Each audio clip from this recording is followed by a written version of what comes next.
Millions of families around the world live as subsistence farmers. For the next hour, you'll experience life as a farmer in a number of developing countries. You and your family are going to face some big challenges. You will be forced to make tough decisions as certain events impact the most vulnerable amongst us. In front of you, you will see a family card and a task list. Your family card is where you keep all your family's possessions. Your main objective is to stay healthy by keeping this card full.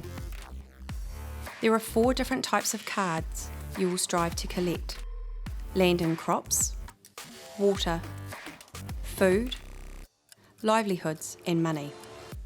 The game is played in short rounds that only last 5 minutes. The Horn of Justice will indicate the start and end of the round, and a countdown display will let you know how much time remains as you play. During the rounds, you may share tasks between your family members to ensure that you get what you need before the round ends.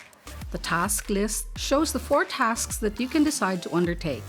There is no limit to what you can do. Each family member could do the same task at the same time, or one person could even do the same task more than once. You can take time during the round to grow your crops and tend to your land. You will need at least 2 green cards at the end of each round. Find the supervisor, wearing green, to discover what task is required by you for the round. This will generally require a bit of exercise or muscle, as it takes time and effort in the hot sun to manage your land and crops. You need to have enough water for your family to avoid being thirsty. This will require a minimum of 2 blue water cards by the end of the round. Find the supervisor, wearing blue, and they will help you carry a container to collect water. This task requires balance and patience, as for many families, the nearest water pump is more than an hour away and containers are often carried on one's head. Along with your main farming tasks, there are other ways you can earn money. Each round will see you experience a different country and a different culture. In each country, you will find that there are unique ways of working for money. You may need to herd cattle or go fishing for extra protein. Look out for the supervisor wearing red, and they will tell you what you will need to do to earn your money. Food is essential to survive the round. You need to have at least 2 yellow food cards at the end of the round to avoid going hungry. You can buy food or trade for it at the local market. Look for the market trader, who will be wearing yellow, and this is where you can trade anything with a trader or other families who are in the market. Each of the supervisors will be wearing coloured vests, so you'll clearly be able to find them in the crowd. You may also encounter Caritas helpers wearing orange vests. You may find their support very useful. You will have noticed that your family card needs to have 16 cards placed on it to be complete. Remember, this is your main objective, to keep your family card filled up to stay healthy in your family home. Your family card must be filled up using pairs of cards. You will see that the left-hand side of the family card requires particular coloured cards. These are the cards that you are starting with now: 2 green land and crop cards, 2 blue water cards, 2 yellow food cards, and 2 red livelihoods and money cards. The right-hand side of the family card can be filled up with any combination of pairs that you choose. Your choice has quite an influence on your success in the game.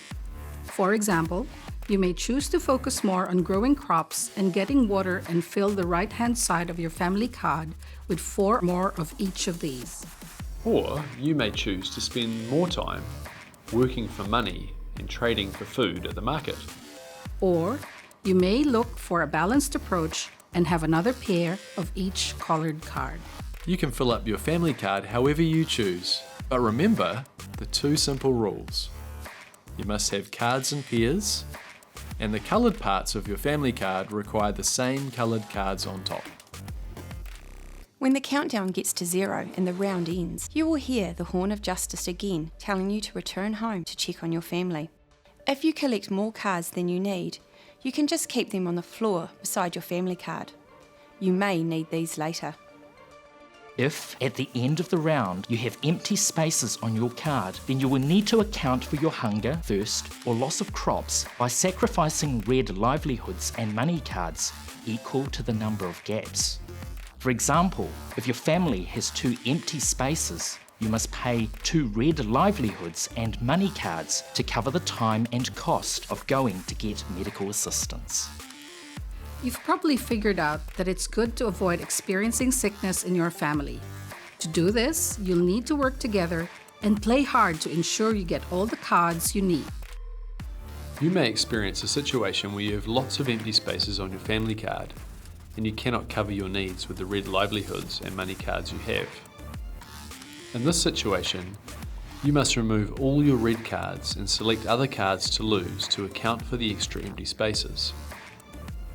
When this happens, it means that your family is really struggling to meet its needs, and you have lost some of the freedom you enjoyed earlier.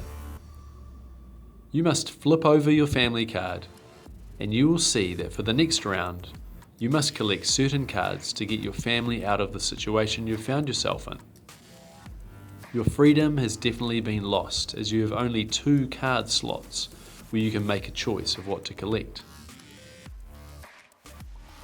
There is always hope that life will improve, and you can return to how life was, where you had more choice. If you can finish a round with a completed family card, then your reward is to flip your family card back to how it was at the beginning of the game. Prepare yourself. The game of Global Farmers is going to be quite an adventure, a journey that includes some tough challenges along the way. Are you ready? Let's play Global Farmers.